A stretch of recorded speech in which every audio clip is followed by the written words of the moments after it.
The coaching presence has one particular behavior marker known as the energy, noticing the energy shifts in the client. So why does energy shifts? Because of ambivalent states, because of the ambivalent state.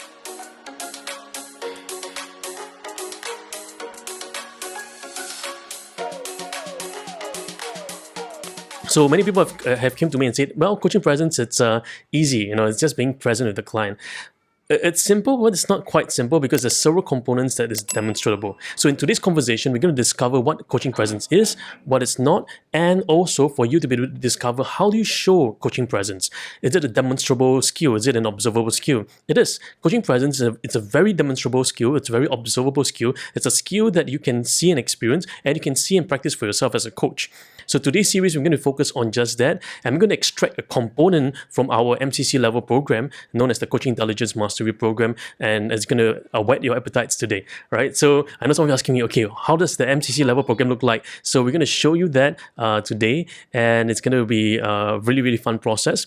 So this excerpt is taken from our program called Coaching Intelligence Mastery Certification for those of you who are going for PCC, MCC level. And it's also one of the upcoming books that we're going to be publishing called Deep Inner Work Coaching. In today's conversation, we're going to focus on the ambivalence of conversations, the ambivalence of coaching conversations. So now, what on earth is ambivalence? Ambivalence is found in coaching presence, and it's something that's going to be very critical for you as a coach to understand and maneuver in your coaching journey. And this is not taught in many places. Many coaches and many coaching schools teach at a very low level. What we believe in is helping you understand the frame of the client's world, going deeper in the science and the artistry of coaching. So we're going to go deeper. We're going to go in much further than anyone has ever been before. Now, the state of ambivalence is this. It produces seemingly contradictory inner states for the client. It appears in conversations in the form of language pattern shifts, tonal changes, pitch movement, physiological changes, emotional shifts, psychological changes, inward conflict, subconscious battles, a rise in the inner voices, and even minute incongruence across the person. So it sounds like a mouthful, but really the state of ambivalence has many different components inside. So what is ambivalence? What's the ambivalent state? The ambivalent state, it's one that produces simultaneous and contradictory attitudes or feelings towards a situation, event, person, or action. There may be appearance of uncertainty or continual fluctuations in the process and the journey of the individual. So there may be fluctuations like this, and that is what we call ambivalent state. Now, in the ambivalent state, what is known for us is that there is this contradictory feelings that the client is having, or it seems like they're struggling with certain states, choices for themselves. So how do we help the client through a conversational state? All we're doing here is just having conversation with the client, not doing therapy work, not doing psychotherapy work, or not doing counseling work. We're doing coaching conversational work with the client. So we're going to go deeper with the client. So let me show you how we're going to do that. It's what we call the ambivalent resolution process. This is a process that we developed over the years and helped many coaches around, many clients across the world overcome depression, overcome cases of inner conflict, inner struggle, inner turmoil through this ambivalent resolution process. So now this is how the process works. The beginning stage is the narrative. What is the story the client is telling themselves or telling us today? What's the story they're telling the world? What are they telling themselves every single day continually? So that's the narrative.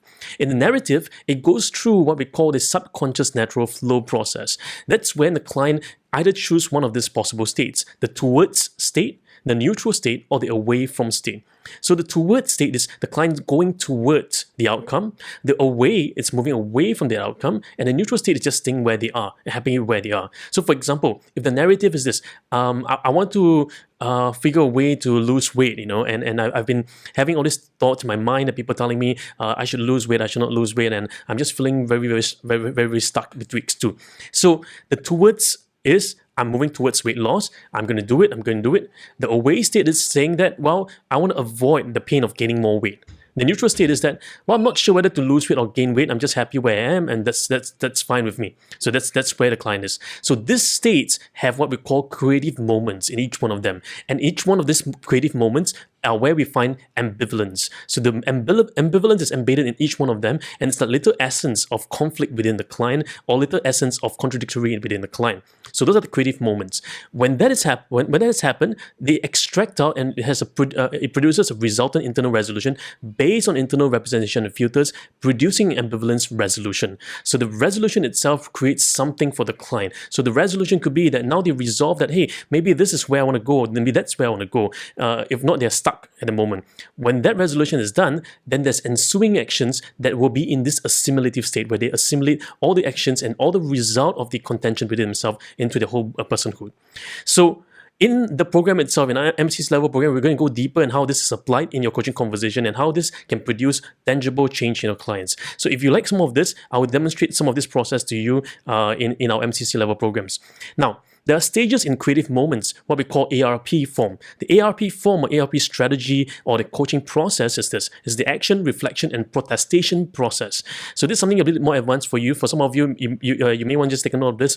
It's okay if you're not sure what this all means. But the ARP process is this. And the action stage is about intended behaviors to overcome the challenge. The intended behaviors to overcome the challenges. So for example, the client is saying, I just went to the stores yesterday, or I was doing this yesterday. I was doing that day. I was doing this. So it's just action, right? What's the intended actions to achieve the outcome? So this client is coming and deciding whether should they buy something from the store, right? Because they have been having struggle. I should buy, I shouldn't buy, I should buy, I should not buy. So the action was, I just went to the store yesterday, right? I was just thinking about going to the store yesterday, or I just went to the store yesterday. Now, the reflection process is when new perspective or fresh understandings of the challenge appears.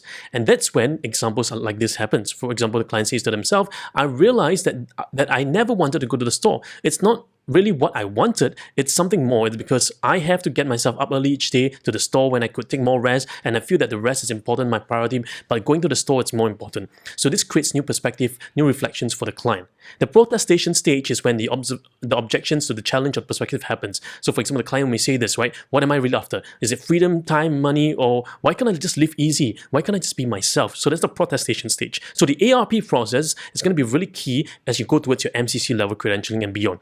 Now, many MCCs out there have no idea what all these things is because many people have just achieved the competency markers, but they don't understand how that happens. So in Coaching Changes Lives, we really believe in breaking down all these different components and helping you get technical in terms of the steps, understanding the technicalities, understanding the science and artistry behind it. So when you put them into your coaching process, it feels natural. It feels like a flow.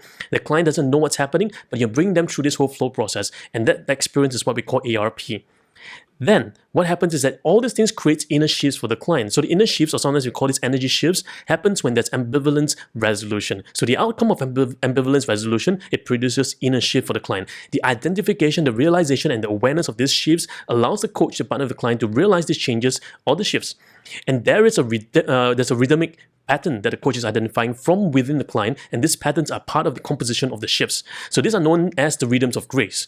So in the conversation, we always say this, right? Many people say conversations are easy. Conversations are soft skill. Conversations are easy thing, right? We learn conversation all the time. You can go and buy a course on Udemy. I know about conversation. I know about communication. No. The real thing is that conversations are complex. Conversations requires mastery. Conversations are an art, and there's a science to it. So this rhythms of grace in a conversation, it's one that's rhythmic. There's a certain flow pattern. There's a certain tempo. There's a certain melody, a certain harmony within the whole rhythmic process of the coaching conversation. So are we sensing the rhythmic patterns within our client? What's the flow state of a client? Are we in tune with that? Are we off tune? Are we having a cordial melodic flow of the client, or is it more of a harmonic flow of the client? What's really happening in the conversation? So we begin to explore these shifts in the client because this is going to be really important, especially when you're dealing with your coaching presence. So now the question becomes, how does all these things fit in? How does the ARP work? How does ambivalence work? And how does this fit into the overall process of the coaching presence? Now this is how it is. The coaching presence has one particular behavior marker known as the energy, noticing the energy shifts in the client. So why does energy shifts? Because of ambivalent states, because of the ambivalent state. So let's take a look at this now.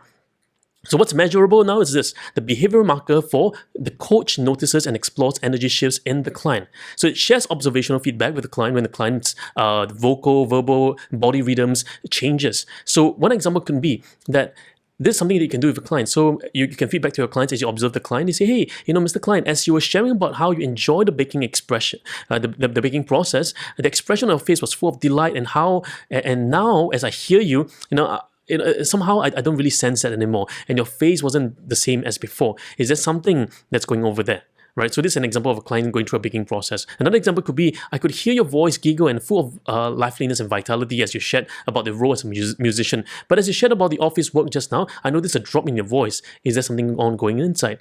Another example could be, I'm sensing a little shift in energy here. What is happening there? Or when a client does this, wow, that was a big sigh. Even recognizing that sigh, it's an example of the coach notices the shifts in the client. So the energy shifts are the inner works of the client, the deep inner work that's happening for the client, and this happens because of the ambivalence resolution that's happening in the client themselves. So in today's conversation, what you're going to note is this: as you practice and break out the session, you want to note all these different shifts, internal shifts of the client. So whether is it at a simple level, which is in the surface level, which is just noticing the bodily shifts, or is it a deeper level of the linguistic shifts, or even a deeper level in terms of the patterning of the rhythms of shifts in terms of the whole body construct. When you think about all this process and you accompany that with the actions, the resolutions, as well as the resolve of the client, you begin to realize, hey, is there congruence in all these shifts in the client, or is there some incongruence that's happening within the client? If there's some incongruence that's happening within the client, what could you do as a coach? Where could we bring the conversation forward? How can we navigate this conversation so that the client can get to where they want to be? So coaching presence really, it goes deeper than what we think it was, because many people think that coaching presence is just, I'm me being present there with the client. But what is the art? What's the science behind it? So this is the process of where we bring coaches from the PCC level and going further to MCC level to focus on. Now, so into this practice, what I want you to focus on is just picking up those senses, just observing them. You don't have to interpret any of them, but just observe them and reflect back to the client. So for example, when you break out with your friends and your peers as you practice the coaching, notice shifts. As a client is sharing and breaking down and sharing the narrative or the story, notice, are there changes in the tonality? Are there changes in the story? Are there changes in the words choice? Are there changes in the pause? Are there changes in the rhythms? Is the client going fast? Is the client going slow? Is the client moving fast? Is the client breathing harder? Is the client breathing softer? All these changes are correlations on the internal world of the client. So I always say this: your behaviors show up your belief. Your behaviors show up your belief. So meaning to say that whatever behaviors the client demonstrates outwardly, it's a demonstration of the inward world of the client. So in the process of coaching and the process of coaching presence, you're picking up all these little shifts to the client to help the client move forward in the conversation.